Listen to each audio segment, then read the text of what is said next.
దేవుని స్వరం విని ఆయన మాట చొప్పున అడుగులు వేయాలని నాకు కూడా ఆశ ఉంటుంది అన్నయ్య. కానీ ఆయన ఎలా మాట్లాడతాడో తెలియదు, ఆయన స్వరం ఎలా వినాలో తెలియదు అని ధర్మ సందేహం చాలామందికి ఉంది. కడవరి దినాల్లో క్షేమకరమైన జీవితం, విశ్వాస జీవితం జీవించాలనే ఆశ ఉన్న ప్రతి ఒక్కరికి కూడా దైవ వాక్కును గైకొనే విధానం తెలిసి ఉండాలి. ఇది దేవుని చిత్తం. ప్రతిదినం దేవుని స్వరాన్ని వినేటువంటి అలవాటు ఎంతమంది కలిగి ఉంటారో వాళ్ళు క్షేమంగా కాపాడబడతారు. వాళ్ళని పాడు చేయటం సైతాను వల్ల కాదు. వెనకటి రోజుల్లో దొంగతనానికి దొంగలు ఇళ్లలోకి వెళ్ళేటప్పుడు కొన్ని పనులు చేసేవాళ్ళంట. ఇప్పుడు సెల్ ఫోన్ వచ్చింది, అప్పుడు ఏమంటారు దాన్ని, ల్యాండ్ లైన్ ఉంది కదా, వైర్ కనెక్షన్ ఉంటుంది ఇంట్లోకి. ఈ దొంగోడు ఏం చేస్తాడు తెలుసా? ఆ వైర్ కట్ చేస్తాడు. వీళ్ళు నిద్రపోతుంటారు, వైర్ కట్ చేస్తాడు. ఎందుకంటే ఒకవేళ వీళ్ళు మేలుకొని పోలీసులకు ఫోన్ చేయకుండా, ఫోన్ చేసినా ఫోన్ పోతే లైన్ కట్ అయింది కదా. వీళ్ళ గోలు అటు వినపడదు, ఆ షాప్ ఇటు వినపడదు. కాబట్టి వాడు ముందు లోపటి వాడు బయట వారికి సమాచారం ఇవ్వకుండా, బయట వారి సమాచారం లోపల నుంచి తెలుసుకోకుండా లైన్ కట్ చేస్తాడు. అంతేకాదు లోపల వాళ్ళ కళ్ళు కనపడకుండా హలో లైట్ కూడా కట్ చేస్తాడు. ఇకంతా అంధకారం. స్తోత్రం. సాతాను కూడా మన భక్తి జీవితాన్ని నాశనం చేయాలనుకున్నప్పుడు వాడు గీసే పథకం కూడా ఇదే. వాడు రెండు చేస్తాడు. దేవునితో మనం మాట్లాడకుండా, మనతో దేవుడు మాట్లాడకుండా అడ్డుపడతాడు వాడు. దేవునితో మనం మాట్లాడేదాన్ని ప్రార్థన అన్నారు, దేవుడు మనతో మాట్లాడే విధానాన్ని వాక్య ధ్యానం అన్నారు. స్తోత్రం. ఈ రెండింటిని ఎఫెక్ట్ చేస్తాడు వాడు. ప్రార్థన పట్ల నీకు ఆసక్తి తగ్గిపోతుంది, దేవుని వాక్యం పట్ల కూడా ఇష్టం తగ్గిపోతుంది. ఏముందిలే చదివా మనకు తెలుసు కదా అనే ఫీలింగు. ఆ ప్రార్థన ఏముంది చేస్తున్నాంగా, ఒక పూట ఏముందిలే, ఒక నిర్లక్ష్యత వచ్చేటట్టు చేసి చిన్న చిన్నగా మనతో దేవునికి ఉన్న సహవాసాన్ని ఎంత అవకాశం ఉంటే అంతవరకు వాడు విడగొట్టడానికి శతవిధాల ప్రయత్నం చేస్తాడు. మీలో రాకడకు సిద్ధపడి నోవహులాగా కుటుంబాన్ని భద్రం చేసుకొని అంతవరకు విశ్వాసాన్ని, భక్తిని కాపాడుకోవాలి అన్న ఆశ ఎంతమందికి ఉందో చేతులు ఎత్తండి. ఒకవేళ ఉంటే ఆ రహస్యం ఈరోజు నీకు చెప్తాను నేను. దేవునికి స్తోత్రం కలుగును గాక.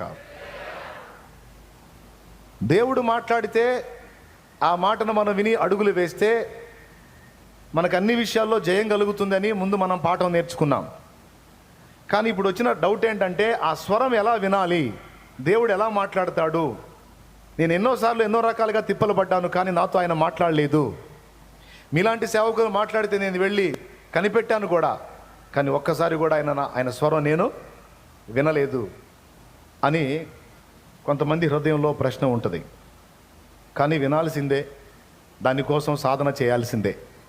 తిమోతికి రాసినటువంటి మొదటి పత్రిక 4వ అధ్యాయం 7వ వచనంలో పౌలు భక్తుడు తిమోతితో అంటాడు, తిమోతి, అపవిత్రములైన ముసలమ్మ ముచ్చట్లను విసర్జించి దేవభక్తి విషయంలో నీకు నీవే సాధకం చేసుకొనుము. టైం కొంచెమే ఉంది, నేను చకచకా చెప్పుకుంటూ వెళ్ళిపోతాను, మీరు నిర్లక్ష్యంగా ఉండొద్దు. దేవభక్తి విషయంలో నీకు నీవే సాధకం చేసుకొనుము అంటాడు. ఏం వదిలేయమన్నాడు? అపవిత్రములైన ముసలమ్మ ముచ్చట్లు అంటే వాళ్ళతో వీళ్ళతో కూర్చొని పనికిమాలిన మాటలు వాగటం మానేయి. వాళ్ళ గురించి వీళ్ళ గురించి నిందా ప్రచారాలు, పనికిమాలిన సంగతులు మానేయి. అవి చెప్పటం మానే, అవి వింటం కూడా మానేయి. దేవభక్తి విషయంలో నీకు నీవే సాధకం చేసుకో. ఈ లోక సంబంధమైన సాధకం కొంచెం మటుకు ఇప్పటి జీవం విషయంలో ప్రయోజనం అవుతుంది, కానీ దేవభక్తి ఇప్పటి జీవం విషయంలోనూ రాబో జీవం విషయంలోనూ వాగ్దానంతో కూడిందైనందున అది అన్ని విషయాల్లో ప్రయోజనం. కాబట్టి భక్తి సాధన చేసుకోయా. అన్నిటికంటే ముఖ్యమైనది దేవుడు, దైవ భక్తి అని చెప్పాడు. మీరేమంటారు? ప్రస్తుతానికి బో అన్నా అంటారా? ప్రస్తుతానికి ఫుడ్ అన్నా అంటారా? దేవుడు, దేవభక్తి, ఆ భక్తి ఉంది కాబట్టి మీరు వచ్చి కూర్చున్నారు ఇక్కడ. దేవభక్తి అనేది మనం సాధన చేస్తే అది ఇప్పటి జీవానికి రాబోయే జీవానికి కూడా రెండు విధాలా మనకు ఉపకరించిద్దట. సంతుష్టి సహితమైన దైవభక్తి గొప్ప లాభసాధకమై ఉన్నది అన్నాడు అదే తిమోతి పత్రికలో. కాబట్టి భక్తి సాధన చాలా ముఖ్యం నాయన. దేని గురించి తెలుసుకున్నా తెలుసుకోకపోయినా, ఏది నేర్చుకున్నా నేర్చుకోకపోయినా, మన జీవితంలో ఖచ్చితంగా తెలుసుకొని నేర్చుకొని ఉండాల్సిన కొన్ని ఉన్నాయి. వాటిల్లో ఒకటి దేవుని స్వరము వినుట. దేవుడు మాట్లాడేటువంటి పద్ధతిని తెలుసుకొని ఉండుట, దేవుని స్వరం ఎల్లవేళలా కనిపెట్టుకొని ఆయన వాక్కును కాచుకొని దాన్ని గైకొనటానికి ప్రయాసపడుట. ఎందుకంటే ఆయన మౌనంగా ఉండేవాడు కాదు, నిరంతరం మాట్లాడతాడు. ఎప్పుడు నీతో మాట్లాడాలని నిరంతరం కోరుకునే వ్యక్తి ఈ ప్రపంచంలో ఎవరైనా ఉన్నారంటే అది దేవుడు ఒక్కడే, ప్రభు. నువ్వు చెప్పే మాటలు వినడానికి ఇష్టపడతాడు, నువ్వు అవకాశం ఇస్తే నీతో విస్తారంగా మాట్లాడడానికి ఇష్టపడతాడు. ఇది నిజం. కాబట్టి కొంతమంది నన్ను విసుకుంటారన్నయ్య, నా గోడు వింటలేదన్నయ్య అని కొంతమంది చెప్తారు. నిజమే, మనుషులకు విసుగు. నువ్వు పద్దాకల సోచి చెబుతుంటే ఆడంటారు, సబ్బో ఇడు కనపడదు, ఇడు వస్తేనే నాయన చంపేస్తాడు బాబు అని చెప్పి జంప్ అవుతారు. అబ్బో మహాతల్లో వస్తుంది, అమ్మో ఇక ఏడి సాగు కొట్టింది, మన వల్ల కాదురా నాయనోయ్ అని చెప్పి వీటి కనపడితే పరిగెత్తుతుంటారు. 1-2 సార్లు వింటారు. కానీ దేవుడు నువ్వు 20 సార్లు ఏడ్చినా సరే ఓర్చుకుంటాడు ఆయన. దేవునికి స్తోత్రం కలుగునుగాక. హల్లెలూయా. 100 సార్లు ఏడ్చినా సరే ఆయన నీ సొద వింటాడు. మనుషుల్లాగా విసిగించుకోడు. అంతేకాదు నీకు సరి అయిన సలహా చెప్తాడు ఆయన. వాగ్దానం ఉంది, నేను నీ మీద దృష్టి ఉంచి నీకు ఆలోచన చెప్పేదనో, నేను నీకు ఉపదేశం చేసేదనో, నీవు నడవలసిన త్రోవలో నేను నిన్ను నడిపించేదనో. ఎన్ని వాగ్దానాలు ఉన్నాయో. మరి ఇన్ని ఉంటే మరి ఎలా నాయనా నాకు ఉపదేశం చేస్తావు, ఎలా నీ స్వరం వినాలి ప్రశ్న. దానికి సమాధానంగా పరిశుద్ధ బైబిల్ గ్రంథంలో అనేక నిరూపణలు ఉన్నాయి.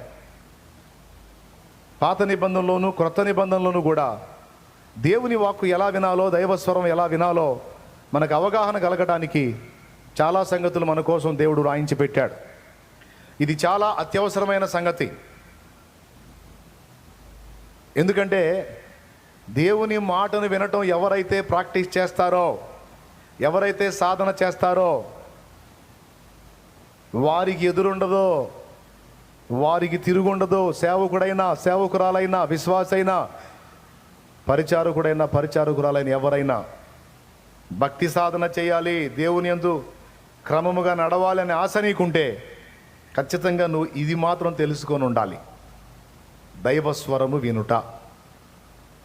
వింటే కదా ముందు ఆయన చెప్పింది చేయటానికి. చేయాలంటే ముందు వినాలి కదా. ఆ వింటం ఎలాగో తెలియకపోతే ప్రాబ్లం కదా. ఎలా వినాలి, విన్న తర్వాత ఏం చేయాలి మీకు అందిస్తాను. ఇంట్రెస్ట్ ఉంటే రాసుకోండి. తప్పకుండా దీన్ని అనుసరించి ఆచరణలో పెట్టడానికి ప్రయత్నం చేయండి. దేవుడు భక్తులతో మాట్లాడినటువంటి విధానాలు కొన్ని పరిశుద్ధ గ్రంథంలో రాయబడ్డాయి. దేవుడు మాట్లాడే పద్ధతుల్లో ఒక పద్ధతి, కొన్నిసార్లు ఆయన స్వప్నము ద్వారా మాట్లాడతాడు.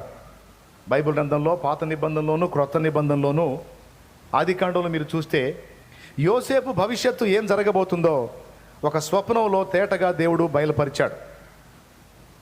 యోసేపుకి స్వప్న దర్శనం ఉంది, కల వస్తుంది, ఒక కల వస్తుంది. ఆ కళకు అర్థమేందో కూడా యోసేపుకు తెలుస్తుంది. దేవుడు ఏం చేయబోతున్నాడో కలలో చూపిస్తాడు. చూపించిన దాన్ని చూపించినట్టు పక్కా నెరవేరుస్తాడు. దేవుడు మాట్లాడే పద్ధతుల్లో ఒకటి స్వప్నము ద్వారా దేవుడు మాట్లాడతాడని ఏబు గ్రంథం ఒక్కసారి తీయండి, నోట్ చేసుకోండి. దేవుడు ఒక్కమారే పలుకును, తమ్ముడు జాగ్రత్తగా వినండి. దేవుడు ఎలా మాట్లాడతాడు అనే ఆశ చాలా మందికి ఉండదు తెలుసుకోవాలని. తెలుసుకుంటే ఇక నుంచి నువ్వు దేవుని స్వరం అన్ని వైపుల నుంచి వినటం, కనిపెట్టడం మొదలు పెడతావు.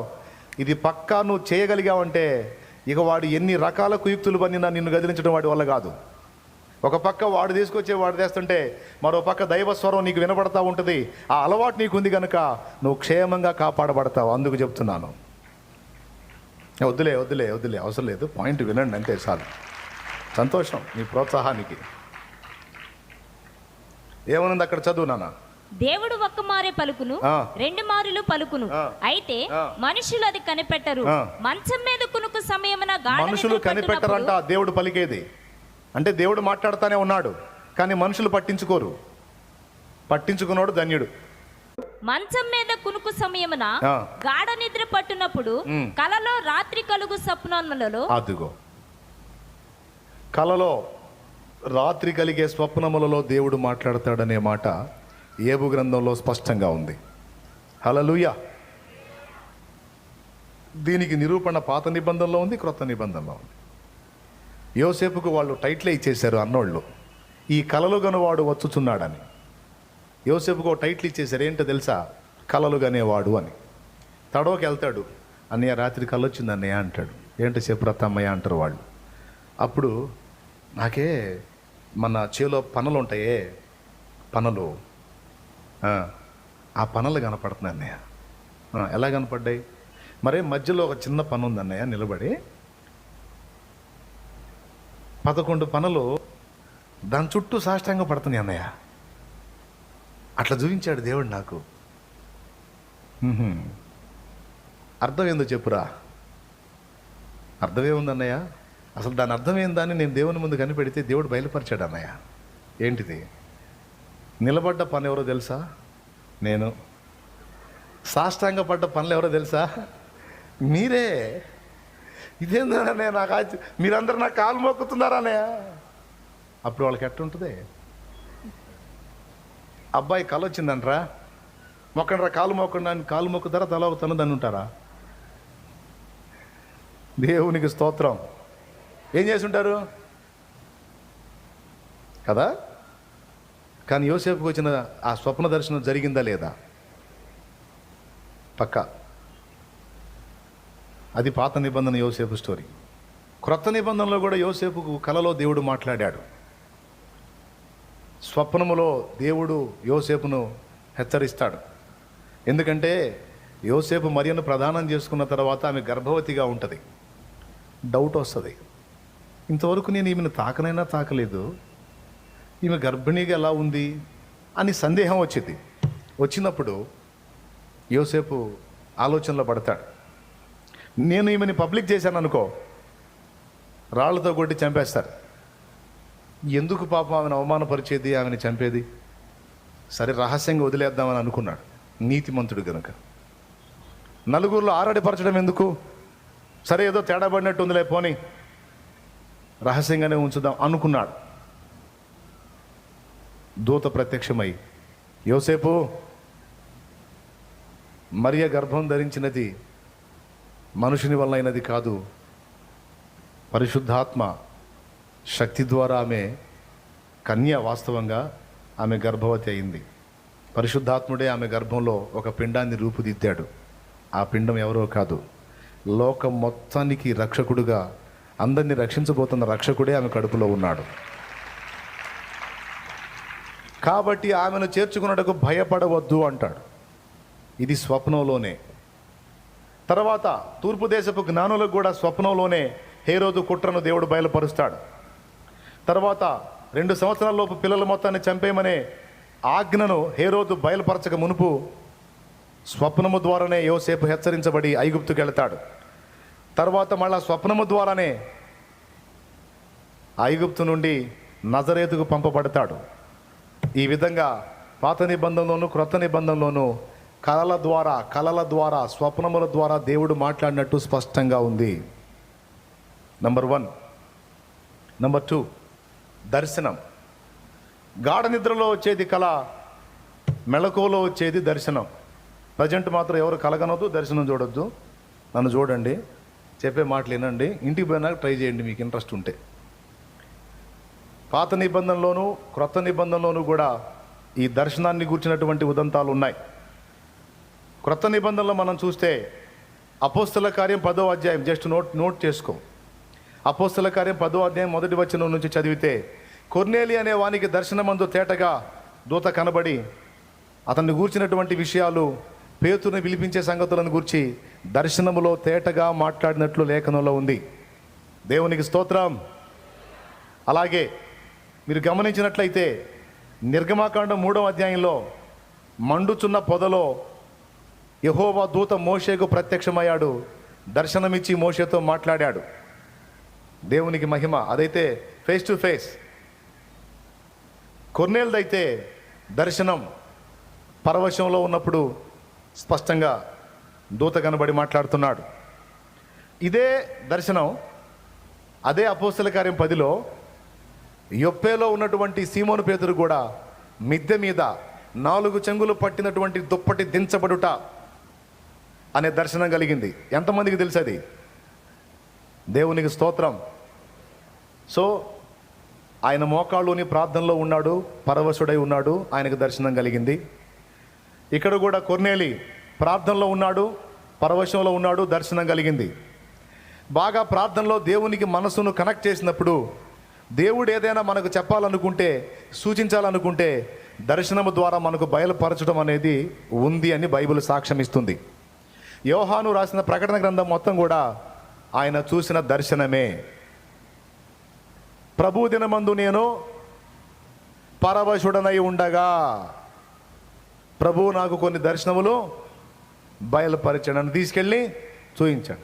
యెహెజ్కేలు చూసినవన్నీ దర్శనములే, యెషయా చూసినవి దర్శనములే. ఇలాగా దర్శనము ద్వారా దేవుడు మాట్లాడతాడు. 1 స్వప్నము, 2 దర్శనం. గాఢ నిద్రలో వచ్చేది స్వప్నం. తెలివిలో ఉండి ప్రార్థనలో ఉండి దేవునితో మనస్సుని లీనం చేసి పరవశులమైనప్పుడు ప్రభు చిత్తమైతే మనకు దర్శనాలు బయలుపరిచే అవకాశం కూడా ఉంది. ఇది 2వ పద్ధతి దేవుడు మాట్లాడే పద్ధతుల్లో. 3వది ప్రవచన వాక్కు ద్వారా దేవుడు మాట్లాడతాడు. ప్రవచన వాక్కు.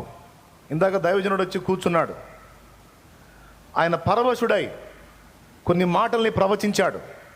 ఇక్కడ ఇంతమంది సమూహం కూర్చున్నారు, దేవుడు ఆ వాక్కులలో నుంచి నాతో మాట్లాడాడు అని ఎంతమంది చెప్తారో చేతులు ఎత్తండి. ఖచ్చితంగా నేనున్న సన్నివేశానికి సంబంధించి ఆయన నుండి నాకు దైవస్వరం వినబడింది, ప్రవచన వాక్కు నాకు వచ్చింది అన్నోడు చేతులు ఎత్తండి.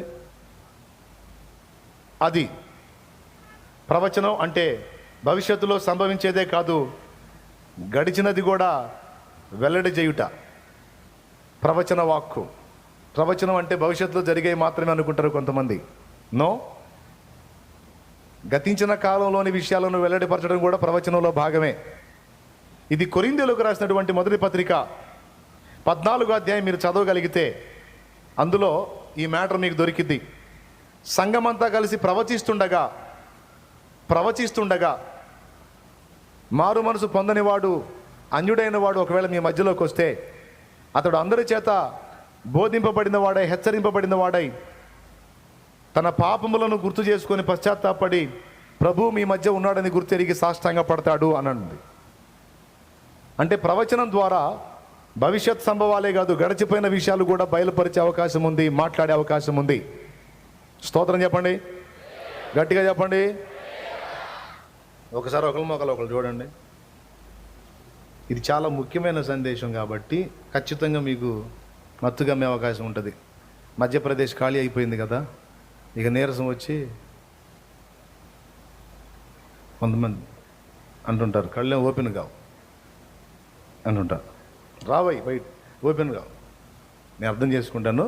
ఒకసారి అందరూ పలకరించండి, ఏం కాదు, సిగ్గుపడవు. అక్కడ మనం పెళ్లి చూపులేం కాదు కదా, పలకరించండి. బాగున్నారా, వందనాలు అనండి.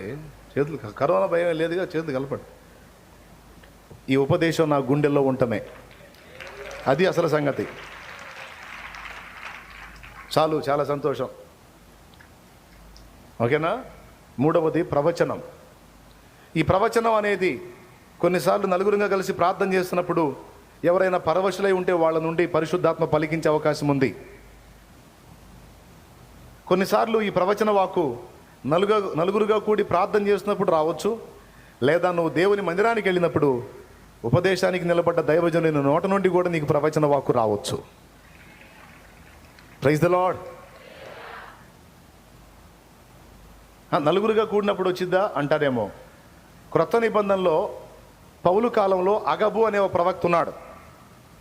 ఆయన పౌలు దగ్గరకు వచ్చి పౌలు నడికట్టు తీసుకొని తన చేతులను బంధించుకొని యెరూషలేములో ఈ నడికట్టు గల మనుషుని ఇలాగు బంధించి అన్యజనుల చేతికి అప్పగింతురని పరిశుద్ధాత్మ తేటగా చెబుతున్నాడు అని ప్రవచిస్తాడు. తర్వాత మనం గమనిస్తే పౌలుకు అలాంటి అనుభవమే ఎదురైంది అక్కడ. సో ఆ జరగబోతున్న సంభవాన్ని ముందుగానే యగబు ప్రవచిస్తాడు. ఇప్పుడు ఈ ప్రవచన వాక్కుని గురించి మాట్లాడేటప్పుడు కొంతమంది ప్రవచించే ప్రవచనాలు గుర్తొస్తాయి. మా ఇంటి పక్కన ఒక ఆమె ప్రవచిస్తుందండి అని. దానికి కూడా సమాధానం చెబుతా. అర్థమైందా? ఇప్పుడు నేను ఎన్ని పద్ధతులు చెప్తున్నానో అన్ని పద్ధతుల్లో సైతాను కూడా మోసం చేసే అవకాశం ఉంది. స్తోత్రం. దాన్ని కూడా చెప్తాను. కొంతమంది ప్రవక్తలు ఉంటారు, మన ఇళ్ళ పక్కన ప్రవక్తలు. వాళ్ళ ప్రవచనాలు ఎలా ఉంటాయి తెలుసా? నీకు ఆమెకి మంచి అనుబంధం ఉన్నంతసేపు నీకు అనుకూలంగా ప్రవచనం వస్తుంటుంది. నీకు ఆమెకి గొడవ అయిందనుకో, నీ భర్త కూడా నీ పక్కన ఉన్నప్పుడు కుమారి నీ పాపాన్ని ఒప్పుకో, మారు మనసు పొందు, హల్లెలూయా గ్లోరీ అంటది. ఇక భర్త చూస్తాడు ఎగాదిగా, నీ రహస్య పాపాన్ని ఒప్పుకో కుమారి. ఇంటికి తీసుకెళ్ళి చెప్పు. ఏంటి దేవుడు మాట్లాడాడు కదా, సమాధానం చెప్పు అంటున్నా. ఏం మాట్లాడాడు? వినపడలేదా? ఆమె ఏదో చెప్పిద్దిలే. ఆమె దైవజనురాలని చెప్పింది నువ్వు, ఆమె నోట దేవుడు మాట్లాడతాడని చెప్పింది నువ్వు, ఆమె ఏది మాట్లాడితే అది ప్రవచనం అని చెప్పింది నువ్వు, అది సత్యం అని చెప్పింది నువ్వు. ఆమె అంతే మాట్లాడేది అంటున్నావు ఏంది? చెప్పు, మ్యాటర్ చెప్పు. ఏం చేస్తున్నావు చెప్పు. పొద్దున పోయి సాయంత్రం వస్తున్నా నేను. చెప్పు. నేనేం చేసేది ఏందండి? ప్రార్థన చేసుకుంటున్నాను. నేనేం చేసి దేవుడు అబద్ధం ఆడతాడా? ఇక తర్వాత మీరు ఊహించుకోండి ఏం జరిగిద్దో. అట్లా కాపురాలు పోయిన ప్రవచనాలు కూడా ఉన్నాయి. స్తోత్రం. అర్థమైందా? పైసలు ఇచ్చినప్పుడు ఒక టైపు ప్రవచనం, పైసలు లేనప్పుడు ఇంకో టైపు ప్రవచనం, సమాధానం ఉన్నప్పుడు ఒక టైపు ప్రవచనం, సమాధానం చెడితే ఇంకో టైపు ప్రవచనం. Very danger. సందర్భంలో ఇవి కూడా అన్నీ మిక్స్ అవుతాయి కాబట్టి మొత్తం ఎత్తుకున్నా. ఓకేనా? మీరు నాకు మంచి ధైర్యం ఇచ్చారు వాక్యం చెప్పుకొని పోదామని. శుభ్రంగా ఇందాకనే ఎందుకు లేని అన్నట్టయితే వదిలేసేవాడిని. స్తోత్రం. చెప్పాలి గట్టిగా. ఇది అవసరమా అనవసరమా? అవసరమైతే చేయొచ్చు, అది దించేసాయి, టైం లేదు. చెప్తా. ప్రవచనం ద్వారా వాక్యంలోంచి మాట్లాడుతున్నట్టు దేవుని వాక్కు స్పష్టంగా ఉంది. పాత నిబంధనలో ఉంది, క్రొత్త నిబంధనలో కూడా ప్రవచనం. బైబిల్ గ్రంథం అంతా కూడా ప్రవచన వాక్యమే. స్తోత్రం. యేసుక్రీస్తు పుట్టక మునిపే ఆయన ఎలా పుడతాడో యెషయా చెప్పాడు. ఇదిగో కన్యక గర్భవతి కుమారుని కనును, ఆయనకు ఇమ్మానుయేలు పేరు పెట్టుదురు అన్నాడు. యేసుక్రీస్తు కంటే ముందటివాడు ఆయన.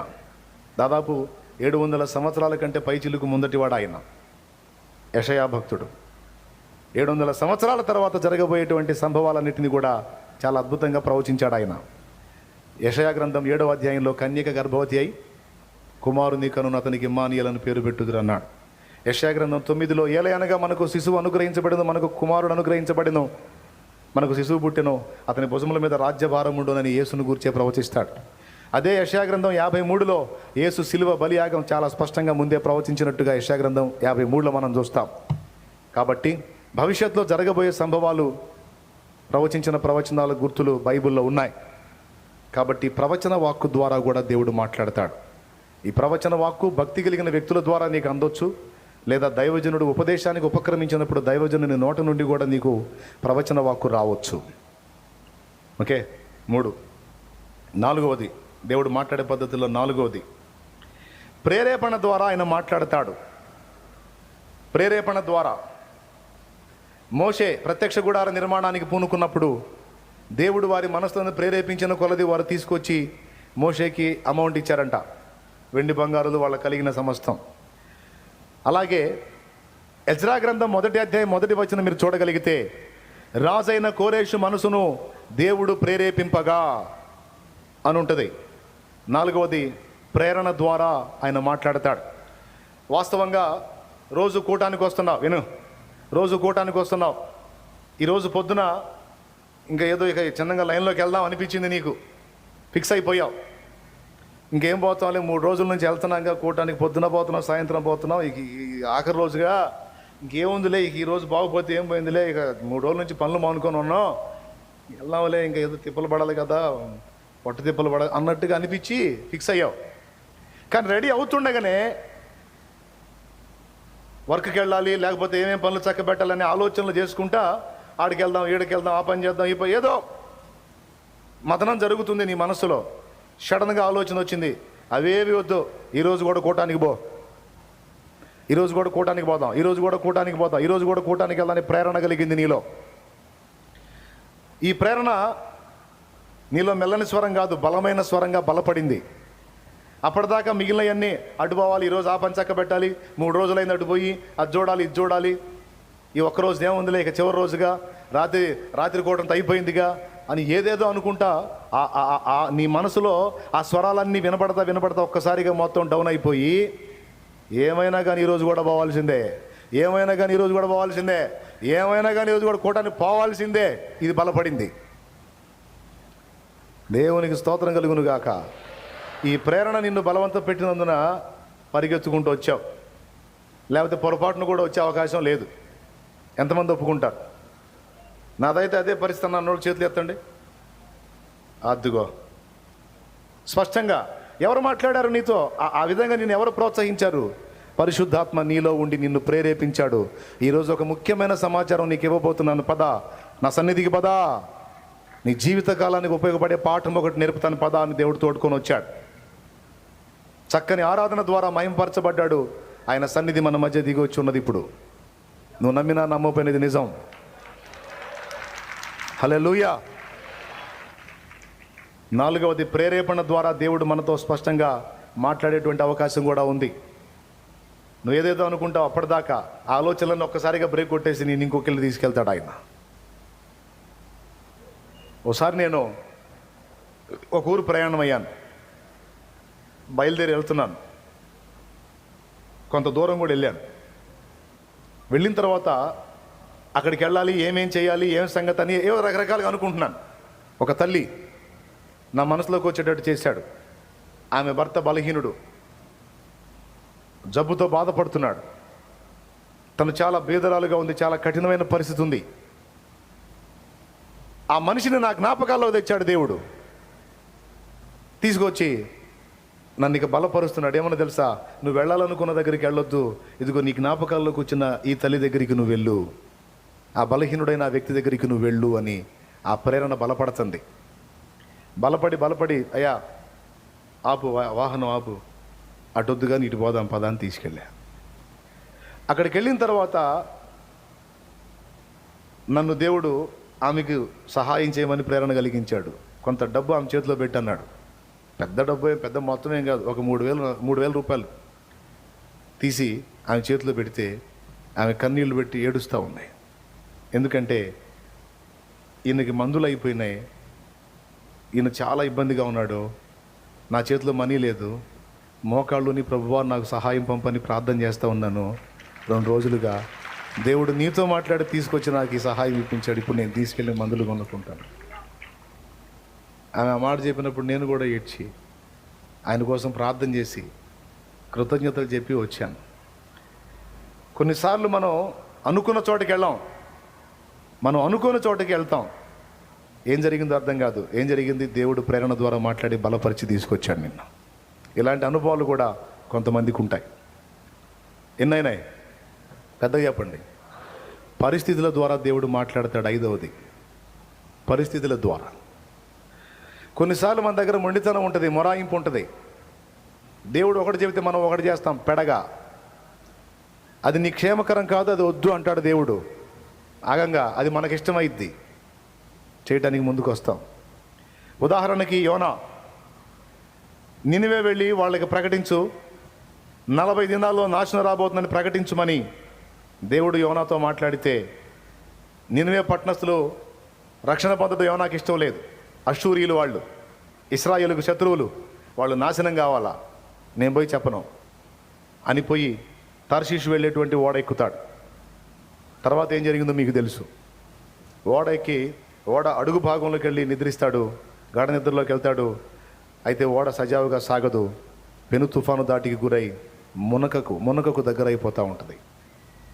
తర్వాత ఓడ నాయకుడు వెళ్ళి యోనాను గుర్తించి, ఓయి నిద్రపోతా, బయట ఏం జరుగుతుందో నీకు తెలియట్లేదు, ఇంత డేంజర్గా ఉంటే నిద్రపోతున్నావా, బుద్ధి లేకుండా చచ్చిపోతున్నావు, లే. బయటకు చూస్తే ఎట్లా అవుతుంటుంది, ఏ క్షణానైనా బోర్ల పడవచ్చు. అట్లా ఉంటుంది దాని కండిషన్. మ్యాటర్ అర్థమైపోయింది యోనాకి. సాఫీగా సాగిపోవాల్సిన ఓడ ఎందుకు ఎదురు తిరుగుతుంది? డౌట్ లేదు, యెహోవా నాకు ఎదురొచ్చాడు. దేవునికి స్తోత్రం కలుగును గాక. దైవ చిత్తానికి వ్యతిరేకంగా నేను పోతున్నా, నన్నేమో ఆ పని చేయమన్నాడు, నేను అది చేయకుండా ఇంకో దానికి పోతున్నా, అందుకని నాకు ఈ పరిస్థితి వచ్చిందని ఆ పరిస్థితిని గుర్తుపట్టి చివరికి దేవుడు చెప్పిన ప్రకారం వెళ్ళి నినివే పట్టణస్థులకు ప్రకటించినట్టు యోనా గ్రంథంలో మనం చూస్తాం. అంటే నువ్వు వెనక్కి తిరగకపోతే నేను ఒప్పుకోను, నువ్వు తిరగాల్సిందే. కొన్నిసార్లు మనం దేవుడు వద్దన్న పనులకు పూనుకున్నప్పుడు ఇలా ఎదురు వస్తాడు ఆయన, మన క్షేమాన్ని కోరి, అలాగే ప్రజల క్షేమాన్ని కూడా కోరి. అది పరిస్థితుల ద్వారా మాట్లాడతాడు. అబ్రహాముని ఇంటి దగ్గర నుండి బయలుదేరదీశాడు. మెసొపొతేమియా ఊరు అనే ప్రాంతం నుంచి పదానైనా కనాను దేశానికి పద అంటే హారాన్ దగ్గరకు వచ్చి ఆగుతాడు. ఏం అబ్రహాం బ్రేక్ కొట్టావు, పద అంటే, ఎట్లా పోయేది నాయన, ముసలివాడైన తండ్రి, నా సొంత జనం, బంధువులు ఇక్కడ ఉంటే కొంత బాగుంటుందని ఏం చెప్పాడో సాకు. బంధుజనులు ఇవన్నీ పక్కన పెడితే ముసలివాడైన తండ్రిని అడ్డం పెట్టాడు. దేవునికి మహిమ. ఆదికాండం 12లోనేమో దేవుడు చెప్పాడు అబ్రహాం పోయాడు అన్నట్టు ఉంటుంది, దేవుడు చెప్పాడు అబ్రహాం వెళ్ళాడని ఉంటుంది. అదే ఆదికాండం 20వ అధ్యాయం 12 చూడండి, 20వ అధ్యాయం 12వ వచనం తొందరగా చూడండి. తన మాట కూడా నిజమే, ఆమె నా తండ్రి కుమార్తె గాని నా తల్లి కుమార్తె కాదు, ఆమె నాకు భార్య అయినది. దేవుడు నన్ను నా తండ్రి ఇల్లు విడిచి దేశాంతరము పోవునట్లు చేసినప్పుడు, ఆ మాటను చూడండి, నాకై నేను పోయేటట్టు దేవుడు చేశాడు అన్నాడు. స్తోత్రం. అంటే దీని అర్థం ఏంటో తెలుసా? దేశాంతరం పోవునట్లు వెళ్ళే పరిస్థితి, గతి లేని పరిస్థితి, గత్యంతరం లేని పరిస్థితి ఒక దశలో అబ్రహామును చుట్టుముట్టేటట్టు దేవుడు చేశాడు. మా నాన్నని సాగు చెబుతున్నాడుగా, తెరహు నువ్వు వచ్చే నాన్న అన్నాడు. నీకంతే తెరహు వెళ్ళిపోయాడు. ఇంక ఇప్పుడు ఏమన్నా అడ్డం పెడతాడు? ఇంకా కదిలాడు, వాగ్దత్త దేశానికి చేరాడు. ఇక తర్వాత సంగతి మీకు తెలుసు. పరిస్థితుల ద్వారా దేవుడు మాట్లాడతాడు. 5. 6వది, కొన్నిసార్లు దేవుని వాక్యం మనం చదువుతున్నప్పుడు, ప్రతిరోజు అలవాటుగా మనం దేవుని వాక్యం చదువుతున్నప్పుడు ఆ వాక్యములో నుండి మనతో మాట్లాడతాడు. ఎన్నోది? 6. 7వది, కొన్నిసార్లు విపత్కర పరిస్థితుల్లో ఏ దారి తెన్ను అర్థం కాదు, టెన్షన్ స్టార్ట్ అయింది, గుండెదడ పెరిగిపోతూ ఉంటుంది. అలాంటి పరిస్థితుల్లో కూడా వాక్యమే మనకు దిక్కు, ఆదరణ. కొన్నిసార్లు దేవుని వాక్యాన్ని విప్పుట ద్వారా కూడా కొన్ని వచనాలలో నుండి మనతో మాట్లాడతాడు. ఇది లూకాసు వార్త 4లో యేసు ప్రభు దగ్గరే కనపడిద్ది. ఆయన సమాజ మందిరం దగ్గరికి వెళ్ళి గ్రంథపు చుట్ట ఆయనకి ఇవ్వగా ఆయన గ్రంథమును విప్పుతాడు. అందులో యెషయా గ్రంథంలోని కొన్ని వచనాలు కనబడతాయి. ఆ వచనాలే కనపడతాయి, అవి ఆయన గూర్చిన వచనాలే, ఆయనకు సంబంధించిన వచనాలే. డైలీ పోర్షన్లో ఒకటిగా రాదది. ఓపెన్ చేసినప్పుడు అది కనపడిద్ది. కొంతమంది ఒప్పుకోరే, లాటరీ టికెట్ లాగా లాగితే వచ్చిద్దా ఏందంట. నమ్ముట నీ చేతనైతే నమ్మువానికి సమస్తము సాధ్యమేనని రాస్తుంది. అనుమానపడేవాడికి ఏది జరగదు. విశ్వాసంతో దేవుని వెతికేవాడికి తప్పకుండా ఆయన వాక్కు దొరుకుతుంది. దేవునికి స్తోత్రం కలుగునుగాక. కాబట్టి వాక్ మనం క్రమంగా చదువుతున్నప్పుడు ఏ రోజుకు ఆ రోజు దేవుడు మనతో మాట్లాడతాడు. అలాగే కొన్నిసార్లు విపత్కర పరిస్థితుల్లో వాక్యమును మనం తీయట ద్వారా కూడా దేవుని వాక్కు మనకు దొరికే అవకాశం ఉంది. ఒకళ్ళు 8 అంటున్నారు, ఒకళ్ళు 7 అంటున్నారు. 7. కొన్నిసార్లు డైరెక్ట్గా స్వరం కూడా వినిపించినటువంటి చరిత్ర బైబిల్లో ఉంది. పాత నిబంధనలో సమూయేలుని పిలుస్తాడు, సమూయేలు సమూయేలు అని. నూతన నిబంధనలో డైరెక్ట్గా ప్రభు ప్రత్యక్షమై, సౌలా సౌలా నన్ను ఎందుకు హింసిస్తున్నావని సౌలుకు తన స్వరము వినిపించినట్టు క్రొత్త నిబంధనలో అపోస్తల కార్యం 9లో ఉంది. దీన్ని బట్టి మీకు ఏమర్థమైంది? కొన్నిసార్లు డైరెక్ట్గా ఆయన స్వరంతో కూడా మాట్లాడే అవకాశం ఉంది. 8. కొన్నిసార్లు ఆత్మీయులైన సహోదరుల ద్వారా కూడా ఆయన మనతో మాట్లాడే అవకాశం ఉంది. మనల్ని ప్రేమించి భక్తి కలిగి ఉండి మన ఆత్మీయ క్షేమాభివృద్ధి కోసం ఆలోచించేటువంటి వ్యక్తుల ద్వారా, భక్తుల ద్వారా కూడా వారితో మనం సంభాషించేటప్పుడు కొన్నిసార్లు దేవుడు మనతో కొన్ని విలువైన సంగతులు మాట్లాడే అవకాశం ఉంది. 9, ప్రకృతి విపత్తుల ద్వారా ప్రపంచంతో మాట్లాడే అవకాశం ఉంది. మొన్న టర్కీలో కలిగినటువంటి భూకంపం ఒక హెచ్చరిక. నన్ను మించిపోయారు అనుకోవద్దు, సమస్తం నా గుప్పెట్లో ఉంది, అట్లా అన్నానంటే అయిపోతారు. వార్నింగ్. స్తోత్రం. ఇంతేకాదు, నలుగురిలో వివాదం అయినప్పుడు వివాదం పరిష్కారం కోసం కూడా దేవుడు మాట్లాడే పద్ధతిని ఒకటి సూచించాడు. అది చీట్లు వేయటం ద్వారా వివాదం అణిగిపోవుందని సామెతల్లో ఉంది. గొడవ లేకుండా ఇశ్రాయేలుకు చీట్లు వేసి యెహోషువ స్వాస్థ్యం పంచాడు. సంఘములో యూదా ప్లేస్లో మత్తీయను ఏర్పాటు చేయాలా లేకపోతే యూస్తుని ఏర్పాటు చేయాలన్న ప్రశ్న వచ్చినప్పుడు చీటీ ద్వారానే మత్తీయను ఎంపిక చేయటం జరిగింది. ఇదొక పద్ధతి. ఇప్పటికి ఎన్నైనాయి? 10 లేక 11? ఇప్పుడు చాలా రకాలు మీ ముందు తీసుకొచ్చి వినిపించాను. అందరు విన్నారు కదా. దేవుడు మనతో ఎలా మాట్లాడతాడు అంటే ఒకే టైపులో మాట్లాడటానికి దేవుడు ఇష్టపడలేదు. ఇన్ని రకాలుగా భక్తులతో ఆయన మాట్లాడాడు. ఇంకా గట్టిగా చెప్పాలంటే 11వ టైపు చెప్తాను. కొన్నిసార్లు అడ్డగాడిద లాంటి వ్యక్తుల ద్వారా కూడా మనతో మాట్లాడతాడు. స్తోత్రం. ప్రవక్తతో గాడిద మాట్లాడలేదు. అట్లా కొన్నిసార్లు అడ్డగాడిద లాంటి వ్యక్తి ద్వారా కూడా మనకు కావాల్సిన ఇన్ఫర్మేషన్ ఇస్తాడు. పక్కన తిట్టింది, నీకు కూడా ఆవేశం వచ్చింది, ఏం కూసావే అని మొదలు పెట్టావు అనుకో, అవతల పక్కన అన్యురాలు ఆమె వచ్చి, అమ్మమ్మ నువ్వు దేవుని మనిషివి, ఆమె కూసిందని నువ్వు కూయకూడదు అంటది. పక్కదప్పుగా అంటే నువ్వేమనుకుంటావు? అన్యురాలు వచ్చి సలహా చెప్పింది అనుకుంటావు.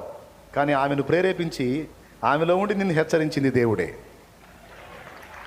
ఆవేశంలో నీకు అర్థం కాదు. అందుకే చెబుతున్నాను, అన్యులైనా సరే అడ్డగాడిద లాంటి వ్యక్తితో కూడా కొన్నిసార్లు నీతో మాట్లాడి నిన్ను జాగ్రత్త చేసే అవకాశం ఉంది. ఈ విధంగా 11 ఇంకా వెతుక్కుంటా ఉంటే ఇంకా చాలా రకాలుగా దేవుడు మనతో మాట్లాడినట్టు గ్రంథంలో మనం చూస్తాం. అయితే ఈ సంగతి నేను మీకు ఎందుకు చెప్పాను ఈ ముగింపు కూటంలో అంటే, ఇప్పుడు ఇంటికి వెళ్ళిపోతున్నారు. ఈ ఇంటికి వెళ్ళిన తర్వాత రకరకాల స్వరాలు మీకు వినపడతాయి, రకరకాల పరిస్థితులు మిమ్మల్ని చుట్టుముడతాయి. ఇప్పటిదాకా మీరు విన్న మాటలన్నీ చాలా తేలిగ్గా కొట్టేసే అవకాశం ఉంది. కానీ ఈ సందేశం నీ మైండ్లో కరెక్ట్గా కానీ ఫీడ్ అయిందనుకో, పోతా కూడా అదే ధ్యాసలో ఉంటావు. దేవుడు మాట్లాడతాడు. ఇక కనిపెట్టుకునే పనిలో ఉంటావు. నిజంగా అక్కడ నువ్వు సక్సెస్ అయ్యావంటే నువ్వు ధన్యుడివి, ధన్యురాలివి. గట్టిగా దేవుని మహిమపరచు. చేసుకోవాలి ఏది దయ్యపు స్వరమో ఏది దైవ ఉండదు. అయితే ఇంకొక మాట, ఇప్పుడు నేను చెప్పిన ఈ 11, 12 రకాలుగా సైతాను కూడా మాట్లాడతాడు. వాయ్యా, మరి ఇప్పుడు ఇది ఎట్లా డీల్ చేసుకోవాలి? ఏది దయ్యపు స్వరమో ఏది దైవ స్వరమో ఎలా కనిపెట్టాలి? సింపుల్ చిట్కా. ఈ వాక్యాన్ని నీ దృష్టిలో పెట్టుకో. అవకాశం ఉన్నంత వరకు వాక్యం చదువు. నీ కళ్ళు సహకరించకపోతే పెట్టుకొని విను. కనీసం పరిశుద్ధ గ్రంథాన్ని 4 నుంచి 7 సార్లు మనస్ఫూర్తిగా చదువు. ఒక దీక్షగా పెట్టుకొని కనీసం 4 times 4 సార్లు పట్టుబట్టి చదువు. తర్వాత ఈ క్రమంగా చదువుకుంటా ఇక నీ జీవితకాలం ఈ గ్రంథం చదువుతానే ఉండాలి. ఎందుకంటే ఇది దేవుని మనస్సుని, దేవుని కదలికల్ని మనకు తెలిపే గ్రంథం. ఓకే, నువ్వు ఉన్నంత వరకు ఇది నీకు జీవాన్ని ఇస్తుంది, దేవుని ఆలోచనలు నీకు తెలియజేస్తుంది. కాబట్టి ఈ సంగతిని నిర్లక్ష్యం చేయొద్దు. ఈ గ్రంథాన్ని నువ్వు బాగా ధ్యానించగలిగితే నీకు వినబడే స్వరం దయ్యపు స్వరమా దైవ స్వరమా ఈ వాక్యంనే కొలబద్దగా పెట్టి నువ్వు తెలుసుకోవచ్చు. దేవునికి స్తోత్రం కలుగును గాక. దయ్యపు స్వరం అయితే అది వాక్య విరుద్ధంగా ఉంటుంది, వాక్యానికి భిన్నంగా ఉంటుంది, వాక్యం దాన్ని ఖండిస్తూ ఉంటుంది. దైవస్వరం అయితే వాక్యం ఇచ్చిన దేవుడు ఇందులో ఉన్నదానికి భిన్నంగా మాట్లాడాడుగా. దేవునికి స్తోత్రం. అర్థమైందా? ఏది దయ్యపు స్వరమో ఏది దైవ స్వరమో తెలుసుకోవాలి అంటే వాక్యమే పరీక్షా నాళిక.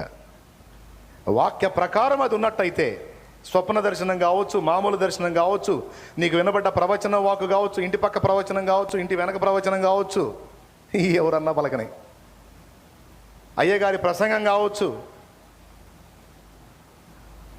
నీకు దైవస్వరం ఎన్ని రకాలుగా వినబడిందని అనిపించిందో అన్ని రకాల్లో ఈ వాక్యానుసారంగా అది ఉందా లేదో ఒక్కటిగా నువ్వు గ్రహించగలిగితే ప్రతి అడుగులోనూ నువ్వు దేవుని స్వరాన్ని గుర్తుపట్టి చక్కగా ముందుకు సాగిపోగలుగుతావు. ఎంతమందికి అర్థమైంది? ఇక నుంచి దీన్ని ఆచరణలో పెట్టండి. నా మైండ్ ఎప్పుడు అంతే ఉంటుంది. నేను రోడ్డు మీద నడుచుకుంటూ వెళ్తున్నాను అనుకో, దూరం నుండి బాకాలో ఏమైనా వినపడుతుంది అనుకో, నా మైండ్ నటు కనెక్ట్ చేస్తా. ఆ బాకాలో ఎవరో దైవజనుడు ఏదో వాక్యం చెప్తున్నాడు, నా మనసునట్టు పెడతా, నాతో మాట్లాడయ్యా అని. ఆ ప్రసంగం ధోరణి మారిపోయింది. నేను విన్నంతసేపు నాకు కావాల్సిన సమాచారం వచ్చింది, నా మ్యాటర్ నాకు అందిన తర్వాత మళ్ళీ అది నాకు వినబడకుండా మరుగైపోయింది.